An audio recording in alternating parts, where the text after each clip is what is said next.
Dear student, merge sort algorithm का working समझेंगे और फिर उसका एनालिसिस करेंगे कि ये काम कैसे करता है और फिर इसकी टाइम कम्प्लेक्सिटी कैलकुलेट करते हैं। मर्ज सॉर्ट एल्गोरिथम जो है ये डिवाइड एंड कॉन्कर पैराडाइम इस अप्रोच को फॉलो करता है।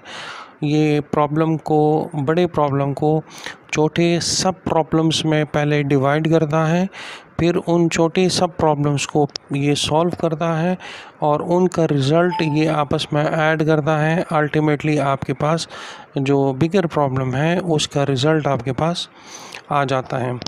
मर्ज sort algorithm closely follows the divide and conquer paradigm. Divide n element sequence to be sorted into subsequences such each of size n by 2 elements.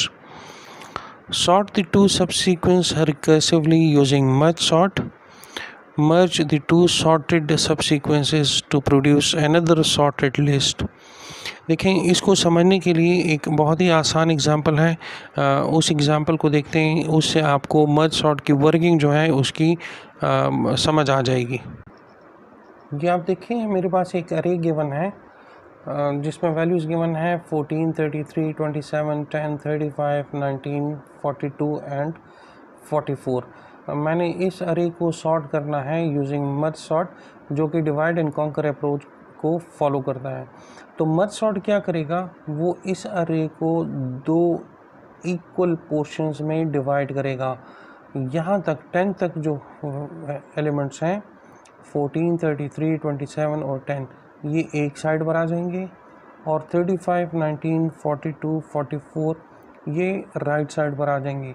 तो आप देखें, आपके पास जो अरे बन जाएगी वो आपके पास कुछ इस तरह की अरे होगी। आपके पास ये रिज़ल्ट आ जाएगा। यहाँ तक जो वैल्यूज़ थी उसको हमने लेफ़्ट अरे बना दिया और इसके बाद जो वैल्यूज़ थी उसको हमने राइट अरे बना दिया है।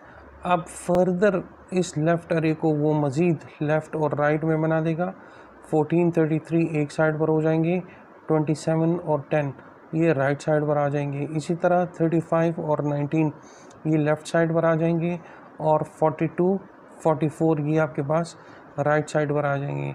तो नेक्स्ट फेज़ में आपके पास जो अरे बनेगी वो ये बनेगी, ठीक है। 14 और 33 ये आपके पास लेफ़्ट साइड पर आ गए हैं, 27 और 10 ये आपके पास राइट पर आ गए हैं। इसी तरह 35 और 19 ये लेफ़्ट साइड पे आ जाएंगे, 42 और 44 ये आपके पास राइट साइड पे आ जाएंगे।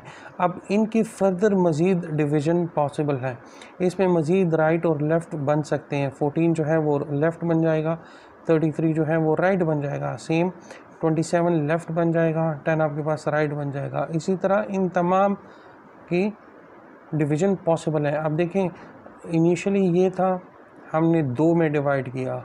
अगर n एलिमेंट्स थे तो हमने उनको n by 2 में डिवाइड कर दिया, फिर उसको फर्दर उसी n by 2 को further n by 2, n by 2, n by 2, n by 2 उसमें डिवाइड किया। तो अब इनकी भी फर्दर डिवीज़न पॉसिबल है, तो हम इनको भी फर्दर डिवाइड करेंगे और डिवाइड करने के बाद हमारे पास जो अरे बनेगा वो इस तरह की अरे बनेगी, जिसमें एक एक एलिमेंट जो है अलग अलग 14 लेफ़्ट में आ जाएगा, 33 जो है वो आपके पास राइट साइड पे आ जाएगा। इसी तरह 27 आपके पास लेफ़्ट साइड पे, 10 आपके पास राइट साइड पे आ जाएगा। ये फर्दर मज़ीद इस तरह लेफ़्ट और राइट में डिवाइड हो जाएंगे। उसके बाद क्या करना है, आपने इनको सॉर्ट करना है और दोबारा इनको कंबाइन करना है। तो देखिए 14 और 33 इनको सॉर्ट करने की ज़रूरत नहीं है, 14 इज़ ऑलरेडी वो छोटी वैल्यू है, 33 बड़ी वैल्यू है, तो छोटी वैल्यू पहले आ गई और बड़ी वैल्यू उसके बाद आ गई है। अब 27 और 10, इसमें 10 छोटी वैल्यू है तो 10 पहले आएगा, उसके बाद 27 आएगा। तो देखो यहाँ पे सॉर्टिंग हो गई है। इसी तरह 19 छोटी वैल्यू है वो पहले आएगी, 35 बिगर है तो वो उसके बाद आएगी। तो यहाँ पर भी सॉर्टिंग हो गई है, यहाँ पर भी सॉर्टिंग की ज़रूरत नहीं है, 42 ऑलरेडी स्मॉलर है, 44 बिगर वैल्यू है। अब इन दोनों को कंबाइन किया जाएगा और सॉर्ट किया जाएगा, और इन दोनों को कंबाइन किया जाएगा और सॉर्ट किया जाएगा। जब आप इनको कंबाइन और सॉर्ट करेंगे तो आपके पास जो रिज़ल्ट बनेगा वो ये बनेगा। देखो, हमने 14, 14, 33, 10 और 27, इन चारों को हमने कंबाइन भी कर दिया और सॉर्ट भी कर दिया।